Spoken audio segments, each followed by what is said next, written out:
মা আমি ওই দোকানে যাচ্ছি কাজ কাম ঠিক করতে। বিয়ে করে তো বেশ কয়েকদিন থাকলাম। শ্বশুর বাড়ি কয়দিন থাকতে হয়?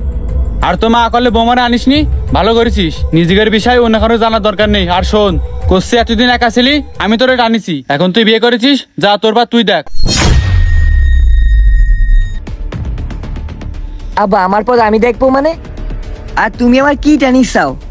আমি তো কাজ কাম করি। হ্যাঁ তুই তোর পথ দেখ, মানে তুই তোর বোন নিয়ে আলাদা খা। আব্বা আমি বিয়ে করেছি আজ 5 দিন হচ্ছে মনে হয়, হাতে গুনে। নতুনই বেড়াতে গেলাম, তাও বউটা রেখে 2 দিনই মাথায় চলে আইছি, কারণ কাজ করতে হবে। তোমরা নাই জ্ঞান জ্ঞান জ্ঞান জ্ঞান করবানে। আবার সারা জীবনই তো বড় ভাই তো ওইভাবে দোকানপাট করে কোনো রকম টাকা বাড়ি দেয়, আর আমি প্রত্যেকটা দিন কাজ করে আইসেই আপনার কাছে 500 টাকা কাজ করলে 400 টাকা দিয়ে দিই, 100 টাকা পকেট খরচ রাখি। এই 2 দিন নাই টাকা পয়সা দিতে পারিনি, কারণ নতুনই শ্বশুর বাড়ি যাবো, অনেক খরচপাতি আছে। আর আজকে এসে তুমি করছো আলাদা হয়ে যাতি। হ্যাঁ তুমি তো দিয়ে উল্টোই দিছাও, আর তুমি এখন দিয়ে খুঁটা দিছাও।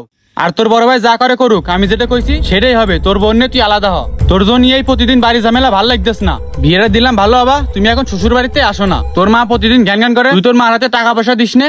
এই এত কথা কতি ভালো লাগতেছ না। লাগলি 4-5 কেজি চাল নিসে না, আলাদা হয়ে যা। আব্বা চাল লাগবে না, কিন্তু তোমাকে বিবেক কিরকম? ওই মেয়েটার বিয়ে করে নতুনই নিয়ে আইসি বাড়ি, এখনই যদি কই আলাদা হয়ে যেতে কইছে আমার বাপ মা, তাহলে ওই মেয়েটা কি মনে করবে না? ও তো পরের ঘরের মেয়ে। ও যদি এখন শোনে 2 দিন আসতে পারিনি, এখনই আমার বাপ মা আলাদা করে দিচ্ছে, তাহলে ওর মনে তোমাকে নিয়ে কি ধারণা হতে পারে কদিনই? আবার আমারে কয়টা দিন সময় দাও, নতুন বিয়ে করেছি, কয়টা দিন ওরে বুঝোই নি। এখনই যদি তোমরা এসে হালাত ধরো, তা ও তো আমার সাইডে দিদি 2 মিনিটও ভাববে না। কবে ওকে ফ্যামিলি ব্যাকগ্রাউন্ড ভালো না, বাপ মা ভালো না। আব্বা একবার চিন্তাই করো, দিন আমার শ্বশুর শাশুড়ি শুনলে কি ভাববে? আর আব্বা আমি আলাদা হব কেন? তুমি একটু বুঝার চেষ্টা করো, মার একটু বুঝো। এই মেয়েটার সাথে কয়েকদিন থাকো, দেখো মেয়েটা তোমাদের সাথে মানায় নিতে পারে কিনা। আব্বা আমার মনে হয় না ও অতটাও খারাপ যে তোমাদের সাথে মানায় নিতে পারবে না। আর আমি তো আর প্রেম করে বিয়ে করিনি, তোমরাই বিয়ে দিয়ে নিয়ে আইসাও। তাহলে এখন যদি ওই মেয়েটারে আলাদা করে এক ঘরে করে দাও, ওই মেয়েটা কি ভবিষ্যতে তোমাদের সাথে ভালো ব্যবহার দেবে? না আমি তোমাদের পক্ষে ওর একটা কথা ক্ষতি পারবো?